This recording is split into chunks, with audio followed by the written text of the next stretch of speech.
കർണാടകത്തിലെ മംഗളൂരിൽ ആൾക്കൂട്ട ആക്രമണത്തിൽ ഒരാൾ കൊല്ലപ്പെട്ട വിവരം നിങ്ങൾ അറിഞ്ഞല്ലോ. അത് കുടുപ്പിൽ എന്ന് പറയുന്ന സ്ഥലത്താണ്. കുടുപ്പിൽ എന്ന് പറയുന്ന സ്ഥലത്ത് നമ്മുടെ പ്രതിനിധി അരുൺ പൂപ്പറമ്പ ഇപ്പോൾ എത്തിയിട്ടുണ്ട്. കുടുപ്പിൽ നിന്നുള്ള വർത്തമാനങ്ങളുമായി അരുൺ തത്സമയം ചേരുകയാണ്. Arun, good morning. പറയൂ അരുൺ, വിവരങ്ങൾ.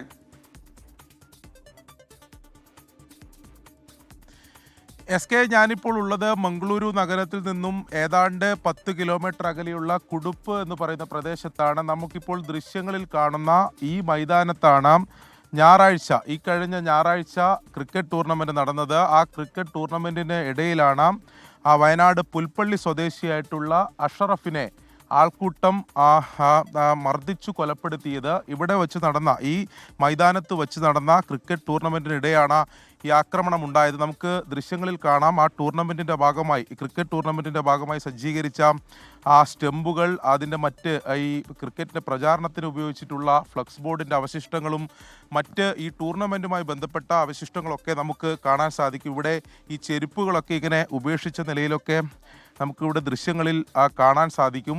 ആ ടൂർണമെൻറ്റിനിടെ, വൈകിട്ട് നടന്ന ടൂർണമെൻറ്റിനിടെ പാകിസ്ഥാൻ സിന്ദാബാദ് എന്ന മുദ്രാവാക്യം വിളിച്ചു എന്നാരോപിച്ചുകൊണ്ടാണ് 25ഓളം വരുന്ന ആക്രമികൾ അഷറഫിനെ മർദ്ദിച്ചു കൊലപ്പെടുത്തിയതെന്നാണ് പോലീസ് പറയുന്നത്. എന്തായാലും അതിൽ വിശദമായിട്ടുള്ള അന്വേഷണം നടക്കുകയാണ്. നമുക്ക് ദൃശ്യങ്ങളിൽ അല്പം കൂടെ പോയാൽ ഈ വഴി കാണാം. ഈ മൈതാനത്ത് നിന്ന് മർദ്ദനം ആരംഭിച്ചു. ഈ വഴിയിൽ കുറച്ച് ഏതാണ്ട് ഒരു 150 മീറ്ററോളം ഈ വഴി പോയി കഴിഞ്ഞാൽ അവിടെയാണ് അഷറഫിൻ്റെ മൃതദേഹം കണ്ടെത്തിയത്. അവിടെ വരെ ഓടിച്ചിട്ട് മർദ്ദിച്ചു എന്നതാണ് നമുക്ക് പോലീസിൽ നിന്ന്, ഇവിടുത്തെ പ്രാദേശിക പോലീസ് ഉദ്യോഗസ്ഥരിൽ നിന്നൊക്കെ മനസ്സിലാക്കാൻ സാധിക്കുന്നത്. ഈ കൊലപാതകത്തിൻ്റെ കാരണത്തെ സംബന്ധിച്ച് ഇപ്പോഴും ഒരു അവ്യക്തതയുണ്ട്. ഈ മംഗലാപുരത്ത് നിന്ന്, ഏകദേശം മംഗളൂരുവിൽ നിന്ന് ഞാൻ സൂചിപ്പിച്ചതുപോലെ 10 കിലോമീറ്റർ ഏതാണ്ട് ദൂരമുണ്ട്. അപ്പോൾ ഈ ക്രിക്കറ്റ് കളി കാണുന്നതിന് വേണ്ടിയാണോ അഷറഫ് ഈ 10 കിലോമീറ്ററോളം താണ്ടി ഇങ്ങോട്ട് എത്തിയത് എന്നെ സംബന്ധിച്ചൊക്കെ ഒരു വ്യക്തത വരേണ്ടതുണ്ട്. ഈ ആക്രി സാധനങ്ങൾ ശേഖരിച്ച് വിൽപ്പന നടത്തുന്ന പണിയായിരുന്നു അഷറഫിനുണ്ടായത്. അപ്പോൾ അങ്ങനെ എന്തെങ്കിലും ആക്രി ശേഖരിക്കുന്നതിന് വേണ്ടി ഇവിടെ വന്നതാണോ എന്നത് സംബന്ധിച്ചൊക്കെ പോലീസ് ഇനിയും അന്വേഷണത്തിലൂടെ വ്യക്തത വരുത്തേണ്ടതാണ്. എന്തായാലും നിലവിൽ ഈ കൊലപാതകത്തിൻ്റെ കാരണത്തെ സംബന്ധിച്ച് ചില വ്യക്തതക്കുറവ് ഇപ്പോഴുമുണ്ട്. ഇപ്പോൾ പോലീസ് പ്രാഥമിക അന്വേഷണത്തിന് ശേഷം, അതായത് ഈ പ്രതികളെ കസ്റ്റഡിയിലെടുത്ത് അവരെ ചോദ്യം ചെയ്തതിനിടെ അവർ പറഞ്ഞ കാര്യമാണ് ഇങ്ങനെ പാകിസ്ഥാൻ സിന്ദാബാദ് എന്ന മുദ്രാവാക്യം വിളിച്ചു, അതേ തുടർന്നാണ് മർദ്ദനമുണ്ടായത് എന്നതൊക്കെ അവരുടെ മൊഴിയാണ്. അതോടൊപ്പം തന്നെ ഇവിടെ കളി കാണാനെത്തിയ ചില കാണികളും അത്തരത്തിൽ സമാനമായ മൊഴി നൽകിയിട്ടുണ്ട് എന്നതാണ് പറയുന്നത്. അപ്പോൾ അതിനപ്പുറത്തേക്ക് എന്തെങ്കിലും കാരണമുണ്ടോ എന്നതിനെ സംബന്ധിച്ച് നിയോഗിച്ചിട്ടുള്ള പ്രത്യേക സംഘത്തിൻ്റെ അന്വേഷണം അത് പൂർത്തിയായാൽ മാത്രമേ അതിലൊരു വ്യക്തത ഉണ്ടാവൂ എന്നതാണ് നമുക്ക് മനസ്സിലാക്കാൻ സാധിക്കുന്നത്. ഇപ്പോൾ നമുക്ക് ദൃശ്യങ്ങളിൽ കാണാം ഈ ടൂർണമെൻറ്റിൻ്റെ ഭാഗമായുള്ള അതിൻ്റെ അവസാനിച്ചതിന് ശേഷമുള്ള അവശിഷ്ടങ്ങളൊക്കെയാണ് നമ്മളിപ്പോൾ ഈ ദൃശ്യങ്ങളിൽ കാണുന്നത്. കാട്ടി പ്രീമിയർ ലീഗാണ് ഇവിടെ നടക്കുന്നത്. എല്ലാ വർഷവും ഇവിടെ ഈ മാസത്തിൽ, അതായത് ഏപ്രിൽ മാസത്തിലൊക്കെ ഈ ടൂർണമെൻ്റ് ഇവിടെ സംഘടിപ്പിക്കാറുണ്ട്. വലിയ ജനപങ്കാളിത്തം, കായിക താരങ്ങളൊക്കെ വരാറുള്ള ഒരു ടൂർണമെൻറ്റാണ് ഇത്.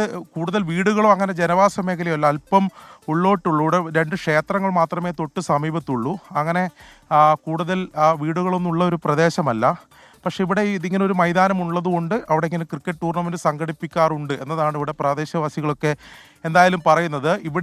ഇവിടുത്തെ ജനങ്ങളെ സംബന്ധിച്ചും ഒരു ഞെട്ടലുണ്ട്. നമ്മളിവിടെ പ്രാദേശിക ചില ആൾക്കാരോടൊക്കെ സംസാരിച്ചപ്പോൾ അവർക്ക് ഒരു ഞെട്ടലുണ്ടാക്കിയ ഒരു സംഭവമാണ്. എന്തായാലും പലതരത്തിലുള്ള പ്രചാരണങ്ങൾ ഈ സംഭവത്തിന് പിന്നാലെ, ഈ കൊലപാതകത്തിന് പിന്നാലെ വർഗീയമായൊക്കെ പ്രചരിക്കുന്നുണ്ട്. പക്ഷേ അതിലെല്ലാം പോലീസിൻ്റെ അന്വേഷണത്തിൽ എന്താണോ കണ്ടെത്തുന്നത് അതുവരെ കാത്തിരിക്കണം. അതിൽ കൂടുതൽ മറ്റ് തെറ്റായ പ്രചാരണങ്ങൾ, അത്തരത്തിൽ പ്രചാരണങ്ങളുമായി സമൂഹ മാധ്യമങ്ങൾ ഉൾപ്പെടെ മുന്നോട്ട് പോകരുത് എന്നാണ് എന്തായാലും അറിയിച്ചിട്ടുള്ളത്. പോലീസിൻ്റെ വിശദമായ അന്വേഷണം നടക്കുകയാണ്.